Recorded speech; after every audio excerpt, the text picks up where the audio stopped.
Sanders, the host of Community All Unite TV on Comcast Cable and Xfinity, channel 1097 and 190, every Thursday from 8 to 8:30. And we are here with our special guest, Jeff Dunn. Jeffrey Dunn, if you want to call him his formal name. And he is an entrepreneur. He's been teaching entrepreneurship for as long as I've known him. He's also a Wisdom Shapes Minds board member, so we've been getting all of the plethora of experience that he has. And I decided to drive all the way out to Plainfield, one of my hometown, to see him and explore his incubator out here on, what street is this? Park Avenue in Plainfield. And he's been doing that, taking over. Actually, it's a legacy company.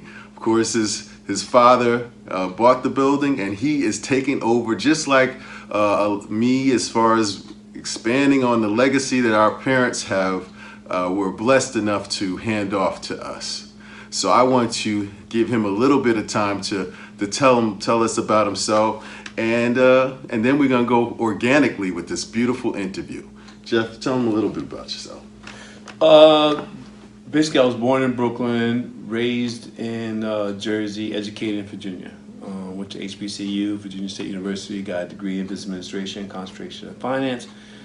However, the thing is that really defines me is being a second generation entrepreneur. In other words, I was raised in a family of entrepreneurship. My father and the family started Our Power, which was a blue collar temp service, which led into a janitorial maintenance business, which was our claim to fame. Very large janitorial maintenance, food service, and labor management company, which at its height was over 1,000 people employed, $14 million in sales, with major contracts with the Port Authority Bus Terminal, Air Force Base in Ellsworth, South Dakota, base management in Antigua, and a lot in betweens. Yeah. I was the chief financial officer from the time I graduated from college in 1980 to the very end, which is 1996, when Giuliani took over and made a very political situation where he took over caused a stir politically in New York, and we were caught up in that stir, and we lost our contract, our Port Authority Bus Terminal, which was a concentration that was too focused in one client, and because of that we had to, shut Dunn Sons down. Mm-hmm. My father wanted to basically just dissolve everything, and I persuaded him to keep the building. I turned it into a business incubator, which I modeled after a business incubator that I discovered in Brooklyn with a friend and family member, Monica Gray, who was running a business incubator, and I said I was going to do the same thing. So I used all our political connections, because we had a great deal of political connections because we were government contracts, and with that we were able to leverage a lot. But it's because that we had a great team, we had a great organization, and we had great relationships with very key people. I was able to use those same contacts to help me with the business incubator, to help empower, educate, and link the small businesses to the various resources that made us successful as far as Dunn Sons Maintenance. You know what, that legacy story is so familiar. Of course, my father and your father have been friends forever. And as a child, my first, major paying job was Dunn & Sons. You guys opened up the door to the community and gave so many people jobs. Most times it was their first opportunity. Sometimes these young men came out of jail, and this might have been their first time getting a substantial payment or pay for a job. And that was such an experience, being a part of the New York experience. We learned so much about entrepreneurship just watching your father and how he structured the company, and how we were of course employees, but we were looking at a role model every day, day in and day out. And some of these kids don't have that opportunity, and it just sparks this sense of independence. When did you get that sense of independence and wanting to be your own boss?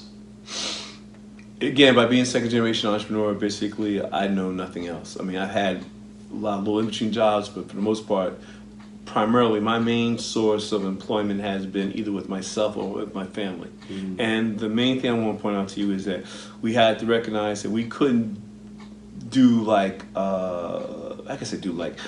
we couldn't cut corners. We had to deliver whatever we promised because we knew we would be held accountable in this America that we live in. Okay, it's not fair, and basically there are different rules for different people.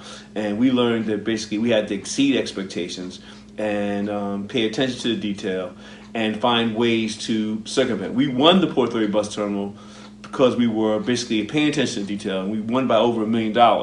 But even with winning the contract over $1 million, they tried to take it away from us because they said, well, you know, you may cause a word they created, labor harmony issues.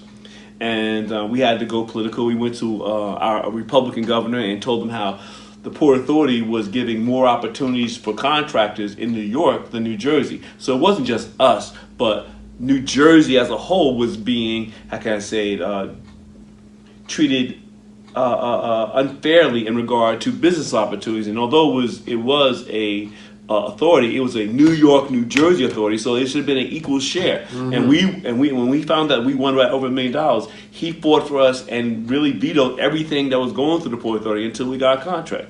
Once we got the contract, we basically had a situation where janitorial maintenance was a thing where we got in. It was acceptable for a black man to own a maintenance company because they say, well, how much money can you make? Well, basically the Port Authority, because of the union situation, it was labor intensified.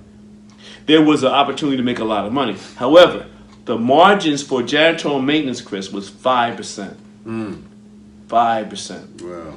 That means if we make one mistake, we could be paying them for us to work for them. Right. But what we found out was a program called OJT. And this is the thing that I emphasize is basically you got to know the program better than the people who administrate it. But OJT was on-the-job training, which allows the employer to get 50% of the salary back for hiring those who have challenges as far as employment, such as the reentry population, such as people who've been unemployed for a long period of time. So we hired them. And then we had turnover. But that turnover worked for us because that program lasts from 3 to 6 months. And if somebody quit, then we could start all over.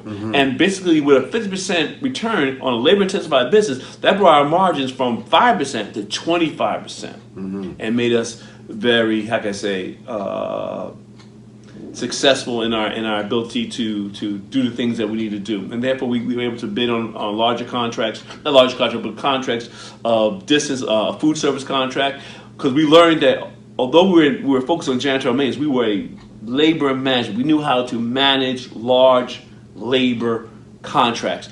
And it was a government employee who said, hey, you guys need to bid on this. And we ended up winning the Ellsworth Air Force SAC Command, Strategic Air Command. They guard the borders of Canada, and they basically was a food service operation which we ran. And not only did we do it, but we won national and international awards in doing it. And then we won a contract in Antigua where basically there was a Caribbean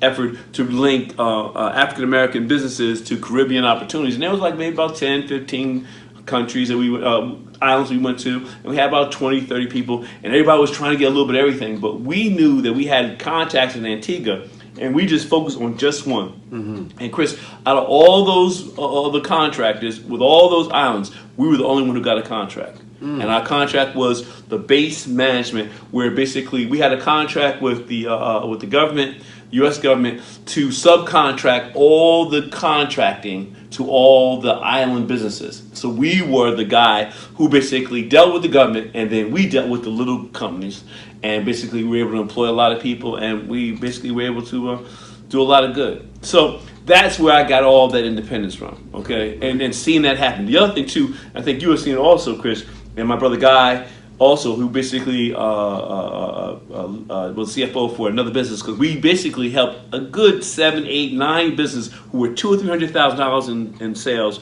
and we partnered with them with a protege mentor position, and we helped them learn what we learned from the 8A program, which is where we got out a lot of our contracts, and we taught them how to master the game. and they went from 200,000 or 300,000 to 2 or 3 million. Right. And Guy was one of the was CFO for one of those companies in Philadelphia, Scott and Sons, and because of that, we were engaged with business on a very high level. And because of that, Chris, and being second generation, we learned how, and you had the same situation, we learned how to do business in a very large way. Hundreds of thousands of dollars, millions of dollars. Again, I was CFO for the business when we were, again, 14 million, so that's over $1 million a month. We had a payroll that was damn near $1 million a month, okay? And one of the things I'm most proud of as far as our family is out of our 25 years of business and all those people that we employed, we didn't miss one payroll. Not one time. Not one time.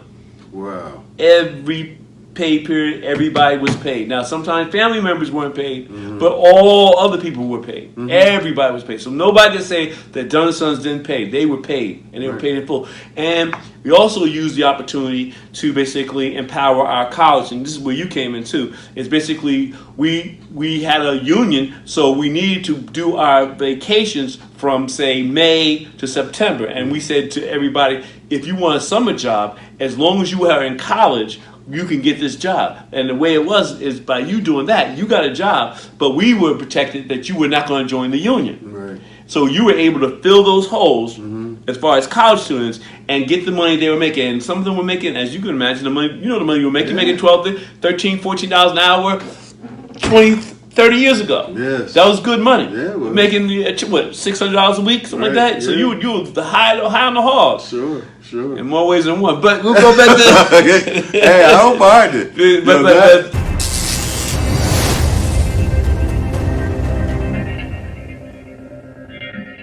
But it was a great experience. Now, while you guys were there, I was working on an executive level, while you and my siblings who were much younger than me were working at the Port Authority, and it was hard work. Yeah. But it was hard work in the middle of the city that is world famous, and you also know that there was the people who went to the Port Authority going to their jobs.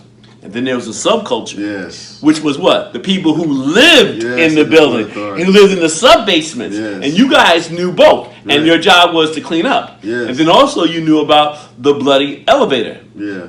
The elevator where knuckleheads went when they started acting up, because that Port Authority had to be safe. And every day there was blood in that elevator. Yeah.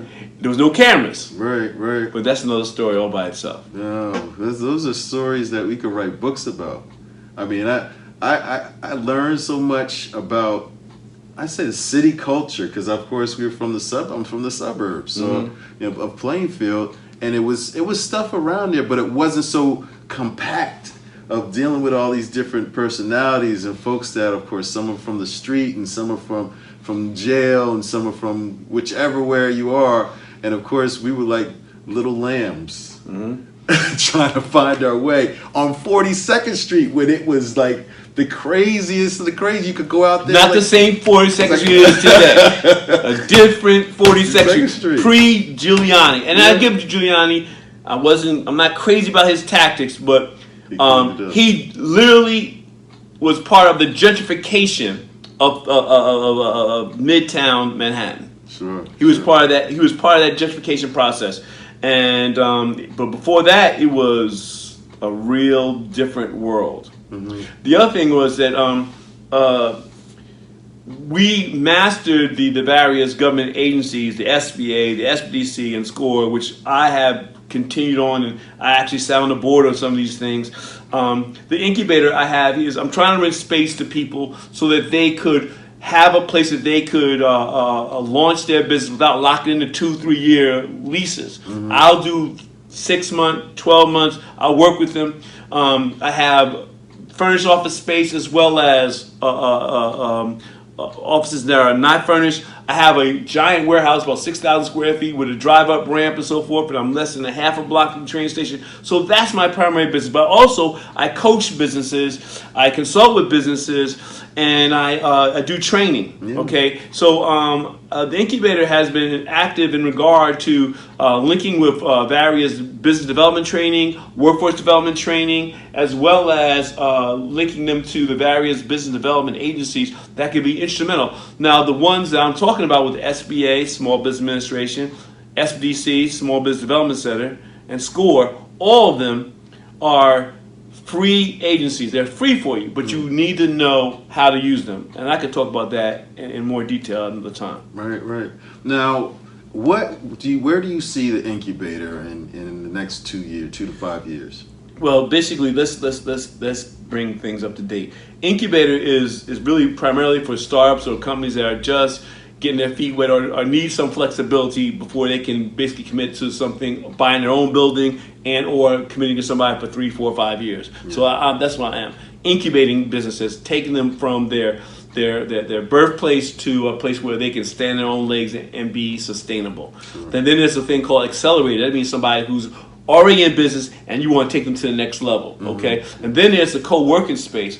A co-working space is an open space like Yahoo, like Facebook, like Google, and they have this one great big open space where everybody's working for the same company. But a co-working space is a lot of small companies who will share maybe this conference room with their laptop, or they have an open space where they can talk to each other and work with each other and basically help each other go to the next level. Okay, I'm also working with an organization called Enterprise. And their thing, which I find fascinating, and I'm one of their facilitators in the Newark area, is to not teach you how to do a business plan, but how to do a growth plan and how to get your mind wrapped around how you're going to grow, what are the steps you're going to take, what is the team that you're going to need, and what are the resources that's going to help you get to those points where you're going to grow. Sometimes people grow and die because they're not prepared for the growth. They're not ready, not truly ready for the growth. And therefore they bite more than they can chew, or they commit more than what they can handle. Yeah. But you already know about that because you were in the class. Yes. I took the class and got certified, and the information was invaluable. I've been in business for almost 20 years, and I don't think all those things that I've took in the class, I didn't think about half of them. All I was thinking about was making the next check or getting the next project. And luckily I've been, lucky to have projects.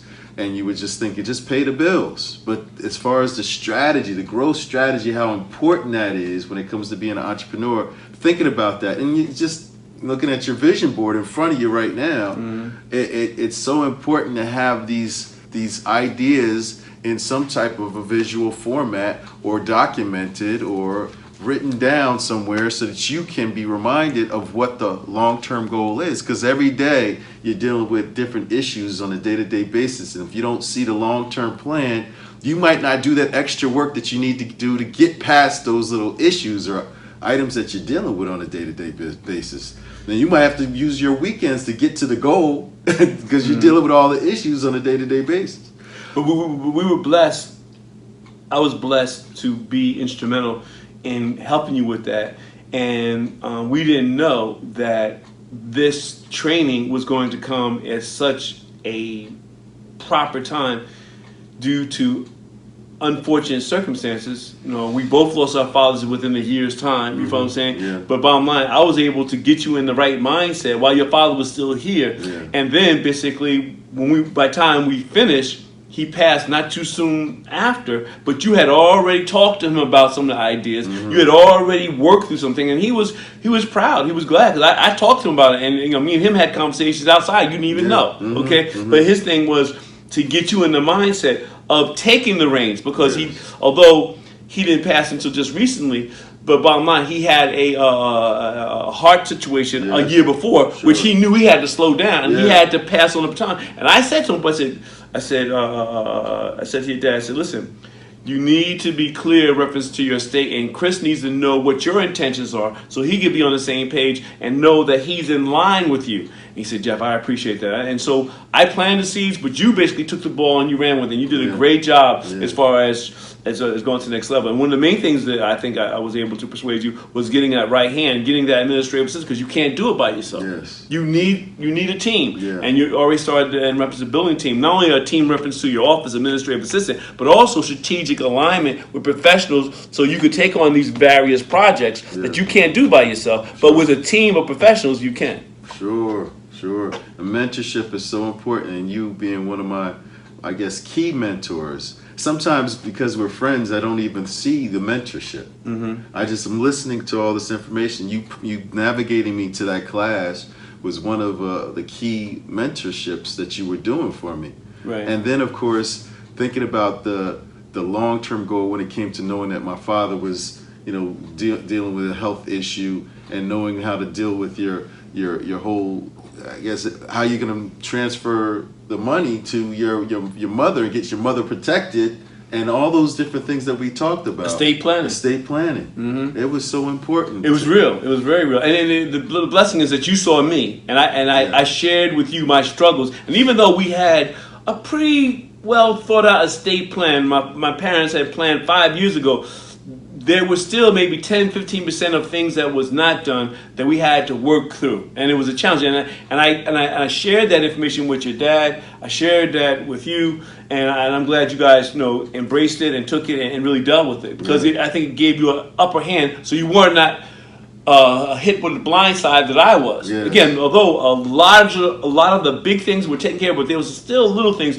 One of the main things I'll say right now is having a will. Yes. You having a will, okay? Because something happened to you, because you have grown kids. Right. Your kids are grown, and my kids are grown. So we got to have a will so that we basically have a strong estate plan, so our kids know what to do. Sure. But the thing I think that was also important is that we had a great fellowship of other businesses in that class, and you guys have that relationship, and you have your own CEO group, which is literally a board of advisors, so that you can bounce some of your ideas. Because there's some things, as we know in our entrepreneurship lifestyle, there's some things you cannot share with your employees. You cannot share with your spouse. You need to share with another CEO who understands what you're going through. Sure. And we joked in the class, you can't tell your employees, I don't know if I'm going to make payroll this week. You know what I'm saying? That's not something you talk to your people about. You know what I'm saying? Yeah. That's something you talk to your CEOs about. The other CEOs in other groups, and perhaps lend money or show resources that you can share so you can work your way through. But there's some conversation that's kept at this level, because bottom line is iron sharpens iron. But we already said that 1,001 times. One of the things that I'm finding and I'm hearing a lot right before I started talking to you this week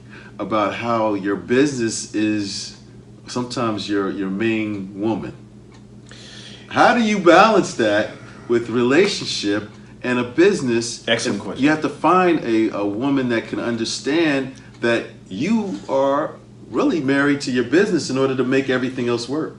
As I was growing up, Chris, and I said this in our class, is that when I was 12, 13 years old, I knew and understood that the business was a sibling of mine. Yeah. And it was the favorite sibling. But the favorite sibling that also paid for a lot of the things and benefits that we had.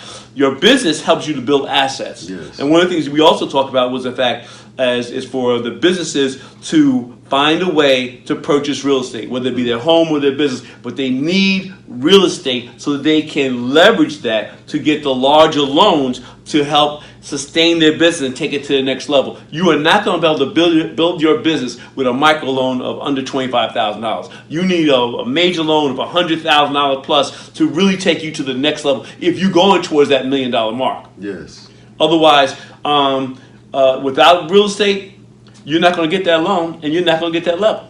Okay? And if you're okay with that, that's okay. And that's not negative, because some people rather be small. Yes. But our blessing was, and you and I have talked about this, is the concept I talk about as far as businesses is for you to be the right hand of someone you know is doing it right. We were fortunate enough that we were right hands to our fathers, who was doing it right and doing it on a large scale. And by being a right hand, you're the person who basically is the person who the handoff is to run things while they go and do the marketing, or where they go to the conference, or while they go and make the networking connections. They need somebody they trust to run the business. When I came out of college, one of the things that I was concerned about, I came out of college, I had a degree in business administration, concentration in finance, so I knew about the finance and everything. But to be thrown right out of college and be the CFO of a $3 million business, I was intimidated. And my father said, listen, I have enough professionals. I have an accountant around you, a bookkeeper around you, and I have your Uncle Dan, who's an former IRS agent. He's going to be your mentor.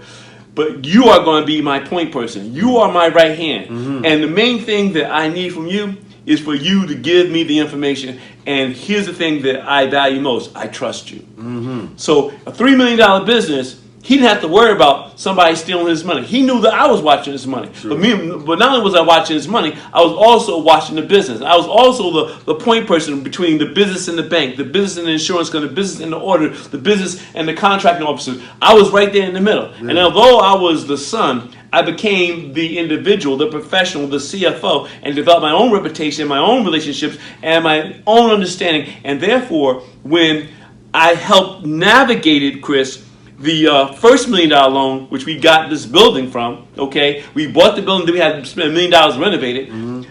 I saw that that whole process. We got the loan, we paid off the loan, and then we got another loan. We got the Port Authority bus terminal. Mm-hmm. We got the Port Authority bus terminal. We got another $1 million loan. Mm-hmm. And I figured out how we got that and what it took, and all the paperwork and all the things, all the I's dotted, all the T's crossed. And I seen them get that, and I saw us pay that off. Mm-hmm. So we paid off $2 million loans. That is not, it's not anything small or large in regard to a business concern. You know what I'm saying? Yeah. So the next thing was that we took it to the next level, and we were able to take that experience, and I was able to roll that into my experience. Yeah. Because I, like David, because I fought the lion, because I fought the bear, when it was my time to fight Goliath and me to do $1 million loan, mm-hmm.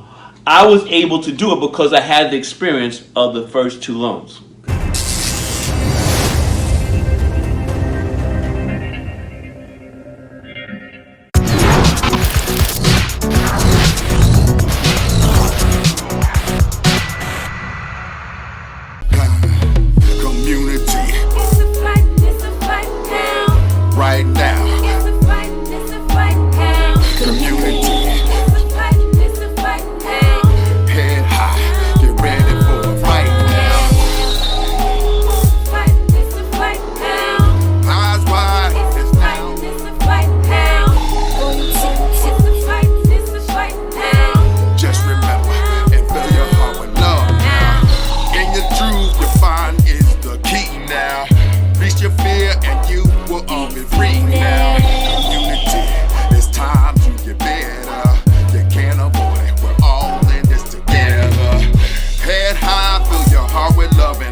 All we need now. Community, kids are dying in the streets now. Change your mind, unity is all we need now. Change your mind, unity is all we need now. Change your mind, unity is all we need now. Change your mind, unity is all we need now. Change your mind, unity is all we need.